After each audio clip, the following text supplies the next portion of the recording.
দেখবেন কিনা। বাংলাদেশে যেহেতু বন্ধ্যাত্বজনিত সমস্যা বৃদ্ধি পাচ্ছে, কিন্তু সেই অনুযায়ী আসলে চিকিৎসা ব্যবস্থা কতটুকু আসলে উন্নত হয়েছে বা আরও কতটুকু উন্নত হওয়া উচিত বলে আপনার কাছে মনে হয়? আসলে আমাদের চিকিৎসা ব্যবস্থা যেটা ছিল যখন আমরা কাজ শুরু করেছি, আসলে এখানে চিকিৎসার যে সেন্টারগুলো বলবো টেস্ট বেবি সেন্টার হিসেবে বাংলাদেশে প্রথম শুরু হয়েছে, সেটা সবাই জানেন, আমাদের পায়োনিয়ার পারভিন ফাতেমা ম্যাডাম। উনি 2000 সালের আগে উনি এটা শুরু করেছিলেন। তো এরপরে আরও দু একটা সেন্টার ছিল এবং খুব বেশি না, হয়তো বা 4-5টা সেন্টার ছিল পুরো বাংলাদেশে।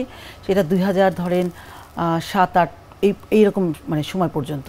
এবং তারপরে কিন্তু এখন অনেক সেন্টার বাংলাদেশের, ঢাকাতে আগে ছিল, তারপরে চিটংয়ে ছিল, কুমিল্লাতে, এখন অনেক, খুলনা বলেন, অনেক মানে রাজশাহী, সব জায়গায় ছোট ছোট ছোট ছোট সেন্টার হচ্ছে। তো সেই হিসেবে আমরা বলতে পারি চিকিৎসার স্কোপটা অনেক বেশি।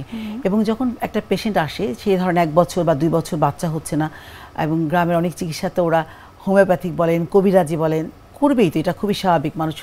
মানুষের একটা তার ধ্যান ধারণা আছে, তার ধর্মীয় অনুশাসন আছে, সামাজিক সংস্কার আছে, এগুলা পার হয়ে তো অনেক সময় দেখা যায় পরিবারের প্রেসারের কারণেও দেখা যায় তারা বিভিন্ন ধরনের হোমিওপ্যাথি চিকিৎসা নিতে তারা বাধ্য হয়। এরকম হয়, আমাদের কাছে আসে। তো দেখা যায় যে এগুলো শেষ করে আস্তে আস্তে অনেক সময় অনেক দেরি হয়ে যায়, পেশেন্টের বয়স বেড়ে যায়। তো তারপরেও এরা দেখা যায় যে যেই এলাকায় থাকে, এলাকা ভিত্তিক আমাদের যে গাইনোকোলজিস্টরা যারা আছেন, তারা কিন্তু প্রাইমারি যে ইনফার্টিলিটিগুলো তারা কিন্তু চিকিৎসা দিতে পারেন। সেখানে হয়তো বা সে হয়তো জানে না কোন সময়টা থাকতে হবে ফার্টাইল পিরিয়ডটাকে, সেটাকে সে সিলেক্ট করে দিতে পারে। হয়তো তার পিরিয়ডটা একটু ইরেগুলার হচ্ছে, একটু রেগুলার হয়ে গেলেও তার কনসেপশনটা বাড়ে। হাজব্যান্ড হয়তো তার কিছু বাজে অভ্যাস বলতে, যেমন ধরেন তার স্মোকিং আছে, সেই স্ট্রেসফুল লাইফ লিড করে, এগুলোকে কিছু কাউন্সিলিং করলেই কিন্তু অনেক পেশেন্টে কিন্তু মানে সে কনসেপ্ট করে যাচ্ছে।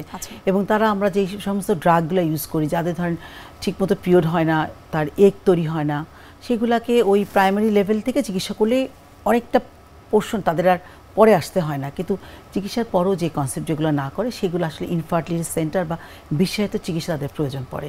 তো সেই বিশ্বায়িত সেন্টারগুলো কিন্তু বাংলাদেশে এখন অনেক। আমি যেটা বললাম যে পুরো বাংলাদেশই আছে, মানে শুধু আমরা ঢাকা বা মেইন সিটিগুলো যে চিন্তা না করি, আশেপাশে সব জায়গায় আছে। তো এবং এগুলো কিন্তু মানও ভালো চিকিৎসা হচ্ছে।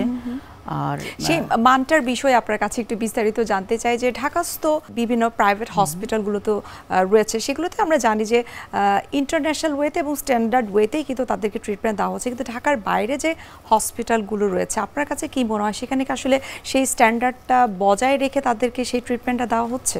সত্যিকার অর্থে যে বাংলাদেশে আমি সরকারি সেক্টরের কথা বলি, তাহলে একদম হাইয়েস্ট লেভেলে যে ট্রিটমেন্টটা, সেটা আসলে 1-2টা সেন্টার হয়। যেমন আমাদের মেডিকেল বিশ্ববিদ্যালয় যেটা আছে, ঢাকা মেডিকেল কলেজ আছে।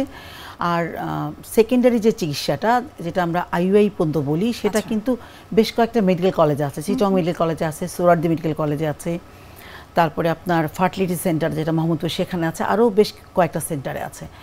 এখানে আসলে গভর্নমেন্ট সেক্টরে যে প্রবলেমটা, সেটা হচ্ছে পেশেন্টের লোডটা অনেক বেশি থাকে এবং আমরা যা চাইবো তাই যে পাবো সবসময় তো অ্যাভেলেবল না।